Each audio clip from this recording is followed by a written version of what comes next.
Lo dijo él. A primera hora. Muy bien, 8:09, seguimos. Generemos una visión de carácter internacional, ¿no? Y quiero pedirle a José Manuel Urquijo, que está con nosotros conectado.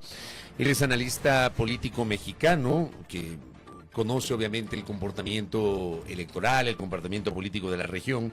Un poquito de análisis sobre lo que está pasando en el Ecuador cuando se está cerrando esta campaña cortísima y entraremos a la fase previa a las votaciones de este domingo, tomando en cuenta que el día de hoy ya comienza el proceso de votación con el sufragio de los privados de libertad que no tienen sentencia penal condenatoria ejecutoriada. ¿Cómo le va, José Manuel? Le saludamos desde la cabina del noticiero A Primera Hora, mi compañera Andrea Orbe y quien le habla Fabricio Vela. Bienvenido. ¿Qué tal? Buenos días. ¿Qué tal, Fabricio? Andrea, encantado de estar con ustedes. Buenos días. Y bueno, qué gusto compartir con ustedes sobre este tema tan importante. A mí me emocionan muchísimo los procesos electorales y en particular el que ustedes tienen en el Ecuador. Es un proceso electoral que busca, desde mi perspectiva, pues cambios profundos, cambios radicales, y eso creo que a mí como analista, como consultor político, también me emociona muchísimo, porque creo que las elecciones siempre son una oportunidad para cambiar aquello que no nos gusta, para cambiar, o bien para también decirle al gobierno: estoy contento contigo o no estoy contento con lo que me has dado en estos tiempos. Y creo que en el caso de Ecuador tienen una oportunidad enorme de justamente decirle al gobierno: cambiemos todo o sigamos igual. Entonces, ¿qué es lo que nosotros vemos desde afuera? Pues vemos con mucha expectativa estos cambios. Fue una campaña electoral, como lo decía el analista que me precedió, que tuve oportunidad de escucharla un momento. Pues fue una campaña electoral corta, una campaña desde las de las más cortas que yo identifico en la región, en la historia en general, y creo que fue una campaña también marcada pues por varios factores. Primero, a pesar de ser ya una campaña corta, ustedes vivieron todavía 5 días de feriado en medio o justo cuando arrancaba la campaña. Luego vinieron los conciertos de Shakira, luego el fútbol, los partidos de fútbol que ustedes tuvieron también en el país, y creo que eso de alguna manera pues también va relajando, como bien decía la analista que me precedió, al electorado, y lo va poniendo en cierta disposición mucho más pues más dispuesto a generar su voto, por una parte, pero también con menor cantidad de tiempo para entender de qué se trata esta consulta. Y fíjate, nosotros hicimos un análisis de conversaciones digitales para tratar de entender un poco de qué se trata o qué es lo que está pasando en el escenario del Ecuador, y justamente pues la atención apenas empezó a generarse en esta semana. A partir del martes, miércoles, empezamos a ver mayores volúmenes de conversación digital, y bueno, a la expectativa también de qué es lo que se vaya presentando en estos días. Sobre también el propósito, y digamos leyendo todo el contexto del Ecuador, sobre el propósito de el gobierno de llamar a este referéndum y consulta popular, ¿cómo se analiza? Es decir, hay varios expertos que dicen que esto es incluso para ganar gobernabilidad, ¿o usted cree que realmente es para gestionar la crisis en la que vive el Ecuador? Mira, yo creo que obedece a varios puntos. Me parece, primero, el presidente, según lo que he percibido, el presidente ha intentado algunos cambios constitucionales o algunos cambios a través de la Asamblea Legislativa con decretos, etcétera, y se le han negado, entre comillas, en la Corte Constitucional.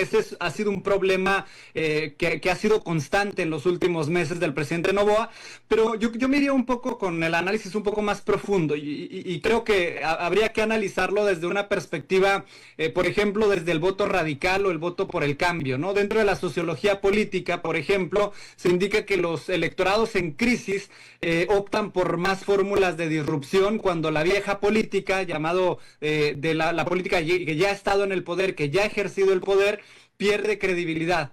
Por ejemplo, en la naturaleza ambivalente del voto radical, es un estudio de 2023, se estudia cómo el estatus social subjetivo en declive y la sensación del estancamiento aumentan la probabilidad de votar por partidos o propuestas radicales. Ahora, en ese sentido, lo explico más adelante. También la sociología, por ejemplo, de la derecha radical, que es otro libro de Reitgren 2007, se señala que los partidos que se presentan como outsiders frente al sistema tradicional social explotan la acumulación de frustración o la búsqueda de un nuevo orden o de una renovación en sociedades que consideran que lo existente ya no les funciona. ¿Por qué lo pongo a colación? Porque creo yo que el Ecuador tiene un poco esas características. De acuerdo a lo que nosotros hemos analizado, cuando una sociedad, por ejemplo, lleva tiempo con expectativas frustradas, con instituciones que no necesariamente responden, con conflictos que no se resuelven, con violencia que crece, se empieza a generar una especie de licencia social para el cambio. Y eso es que no basta ya mejorarlo un poco. O sea, la gente ya busca que se modifique el sistema, busca nuevas reglas, busca nuevos actores, busca una nueva institucionalidad. Y en ese escenario, las propuestas que dicen vamos a cambiarlo todo, vamos a abrir una constituyente, pueden tener una ventaja si el elector siente que el status quo le ha fallado. Y también si siente que el presidente no necesariamente representa ese status quo. Y el presidente justo en el Ecuador, desde la perspectiva de la comunicación política, yo opino y creo que el presidente no se ha situado como status quo, sino se ha situado como cambio. Y siempre trata de enmarcar esas decisiones como formas de querer cambiar las cosas. Ahora, eso yo creo que la consulta sí lo representa muy bien, ese querer cambiar, ese que no es solo corregir algo, sino que es reescribir, es cambiarlo todo, ¿no? Y ahí el Ejecutivo tiene la oportunidad de ubicarse como el catalizador de ese cambio. Ahora, la transformación que se propone tiene que combinar seguridad por una parte con instituciones fuertes con otra parte, pero también tiene que hablar de una regeneración política, que es un tema que ha movilizado o que moviliza el desencanto ciudadano también. Y solo si se queda en seguridad sin regeneración o solo en la promesa de cambio sin credibilidad, pues también se podría diluir. Ahora, ¿qué es lo que nosotros estamos observando en el país? Yo creo que hay dos grandes emociones que están intentando colocarse en el imaginario colectivo y me parece que son la esperanza y el miedo. Y desde el gobierno, desde el oficialismo, están intentando generar esperanza en un posible cambio. Pero por el otro lado también es muy difícil para el gobierno y para el no también, es muy difícil instalar una narrativa del miedo ante una sociedad que ya vive pues con expectativas frustradas. Entonces, de alguna manera quienes están por el no están buscando generar esa emoción o explotar la emoción del miedo al cambio, a lo diferente, a lo desconocido.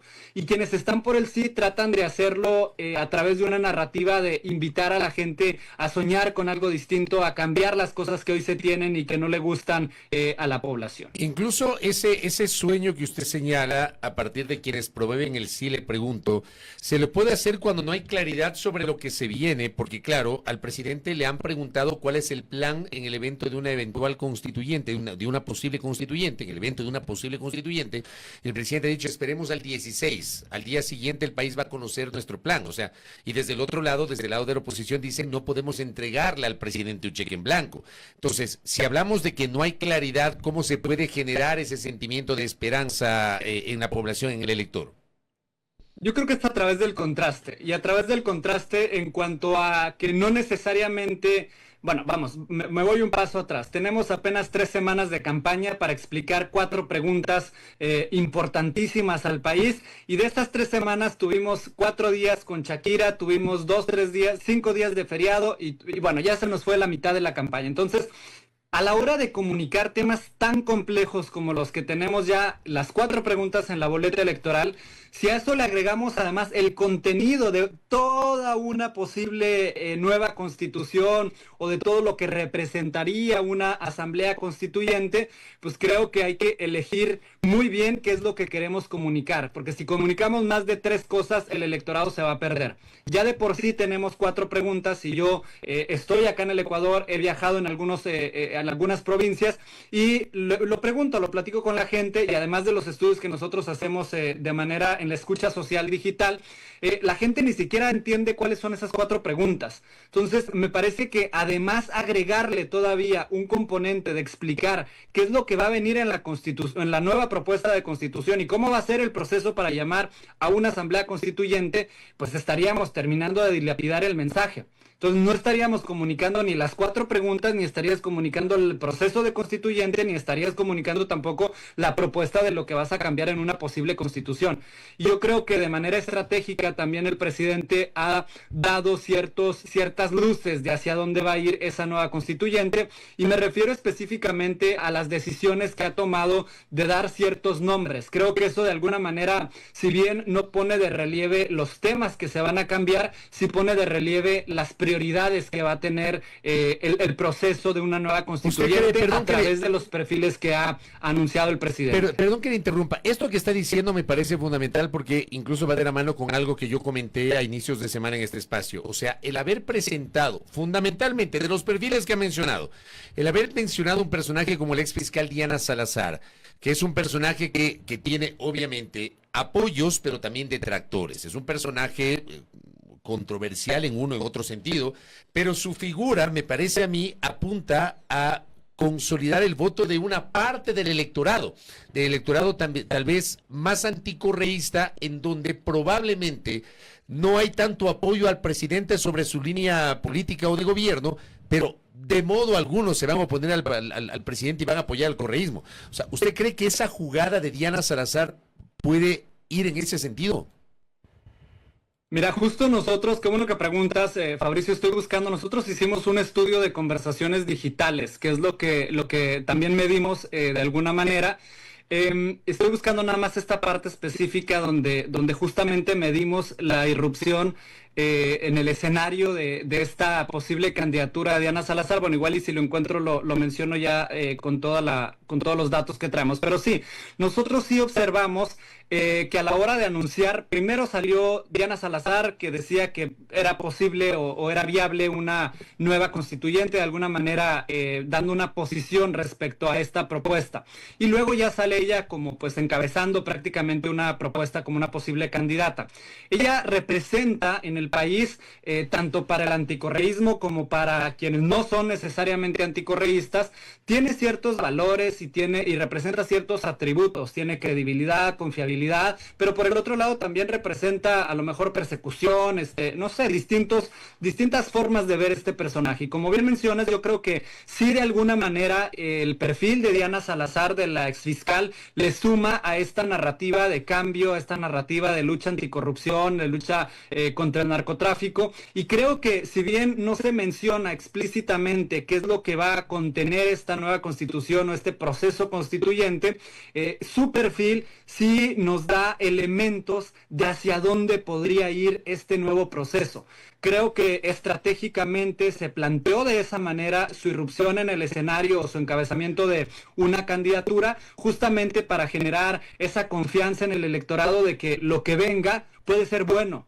Porque, insisto, o sea, ya de por sí hay que explicar 4 preguntas complejas, y a eso agrégale que además es normal, a los periodistas nos encanta la información, nos encanta que nos digan a ver por dónde va esto, etcétera, pero a la hora de hacer comunicación masiva nos perderíamos si el presidente se pone a hablar de la nueva constitución cuando ni siquiera la gente lo ha aprobado. No sé si me explico. Entonces, creo que estratégicamente se comunica lo que la gente puede percibir, y de automáticamente la gente construye esa narrativa o construye su propio relato con base en los elementos del rompecabezas que el presidente pone sobre la mesa, y además que generan esa conversación pública, que hacen que la oposición hable de ese tema, o que hacen que el oficialismo o la propia gente hable del tema. Yo creo que la irrupción del perfil de Diana Salazar, y ahora que estoy en el país me ha tocado ver publicaciones en redes sociales sobre la conversación que genera, cómo polariza, pero al mismo tiempo cómo ella genera confianza en algunos sectores y cómo otros la ven como un riesgo, como un problema, etcétera. Entonces,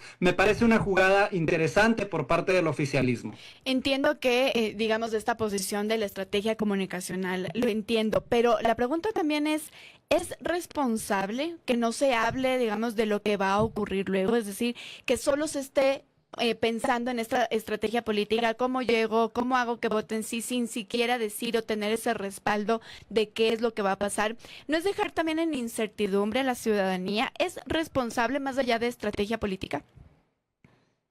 Que más allá de ser responsable o no responsable, yo creo que es estratégico hacerlo en términos, primero tienes que ganar. la pregunta, para poder hacer el proceso. Entonces, si nos vamos a los pasos que se tiene que seguir, lo importante es ganar la pregunta para el presidente y para el oficialismo. Entonces, en ese sentido, el objetivo tiene que cumplirse, que es ganar la pregunta para después, entonces sí, explicar el contenido, los procesos, etcétera. Yo creo que una vez que gane el sí, va a empezar esta nueva discusión, y creo que es importantísimo que se dé esta discusión. Al final, no es que si ya gana el sí, ya la Constitución va a cambiar. O sea, viene todo un proceso, primero de tener a los nuevos asambleístas constituyentes, después de escribir estas nuevas piezas, de definir cuál va a ser el nuevo marco normativo de valores que se van a llevar a cabo, y creo que esta discusión todavía tiene que ser mucho más profunda y no se puede dar en el marco de una campaña electoral. Porque si se da en el marco de una campaña electoral, es más, ni siquiera va a haber tiempo para explicarlo. Entonces yo creo que más bien hay que esperar ese resultado de lo que viene el próximo domingo, y a partir de ahí yo creo que sí hay que desmenuzar, pero con muchísimo detalle, cada uno de los temas que se van a incluir dentro de esa constituyente. Insisto, yo creo que entiendo tu pregunta y entiendo la importancia que tiene conocer el contenido para poder votar a favor o en contra, pero nos perderíamos en términos de demasiada información, para al final generaría confusión y generaría que las otras tres preguntas, que también son importantes, pues se pierdan dentro de una narrativa, dentro de un mar de conversación vinculado específicamente a un tema que ni siquiera está aprobado, ¿no? Uh-huh. Yo preguntaba esto porque, claro, ayer le escuchaba al presidente Daniel Noboa en esta entrevista que tuvo con Radio Sucre, y ahí le empezaron a insistir con algunos nombres que podrían estar incluidos dentro de su propuesta de Asamblea Constituyente, y me sorprendió escuchar que el presidente decía, como dudando, ¿no? Ese no sé, ese ya vamos a ver, ese, o sea, es decir, ha presentado alrededor de 4 nombres, pero sí preocupa, digamos, que no se tenga esta claridad de hacia dónde se va, porque si bien es cierto, y usted lo ha mencionado, puede haber sido una estrategia política presentar 4 nombres, pero yo insisto, eso no es responsable no saber hacia dónde va esa visión de país, esa visión de lo que se quiere hacer con la Constitución o con una nueva Constitución, cuando se duda tanto de ese tipo de cosas tan importantes. Insisto, en la entrevista de ayer le preguntaban de algunos nombres y él dudaba y decía, ya veremos, ese tal vez podría ser. Es decir, ¿hay o no realmente un plan para lo que se viene si gana el sí? Yo creo que el presidente lo tiene, pero también creo que no lo va a soltar. O sea, porque creo que, otra vez, entiendo otra vez tu pregunta, y creo que es muy importante lo que estás mencionando para fortalecer el análisis, para hacer un voto mucho más informado, pero también entiendo la postura, en este caso del presidente. Si yo fuera su asesor, yo le recomendaría justamente lo que está haciendo, justo porque lo que haría es diluir la conversación y cambiar el foco de lo que él quiere que se hable.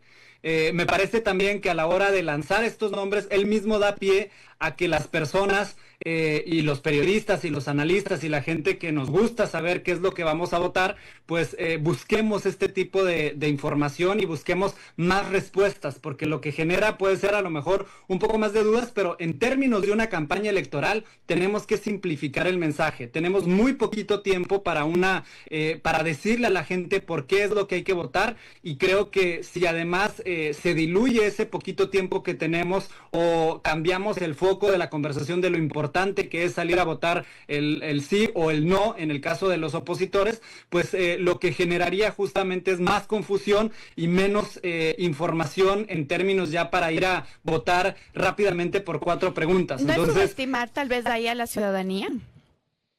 Disculpa, no te entendí. ¿No es subestimar tal vez a la ciudadanía? Yo no creo que sea subestimar a la ciudadanía, insisto, yo creo que todo tiene sus etapas y sus fases, y me parece que en esta primera fase lo importante para el presidente es ganar esa pregunta. Entonces, creo que si para él eso es lo importante, lo que va a hacer es justamente, únicamente dar esa información que le pueda ayudar a que esa pregunta que él tiene de objetivo, pues se cumpla. Y estoy seguro que a partir, si es que la pregunta pasa, si se aprueba la nueva constituyente, me parece que la conversación que viene el mismo lunes inmediatamente va a ser justamente ya sobre, a ver, ahora sí, ¿qué viene? ¿Qué es lo que vamos a discutir? Correcto. Quiero agradecerle, José Manuel, por estos aportes para el análisis, su visión respecto de lo que se viene para el domingo, que es el desarrollo de la consulta plebiscitaria y referéndum constitucional aquí en el Ecuador. Muy amable, José Manuel. Gracias, José Manuel. Gracias a ustedes, los invito a seguir las redes sociales de Monitor Digital, @mdigital ahí.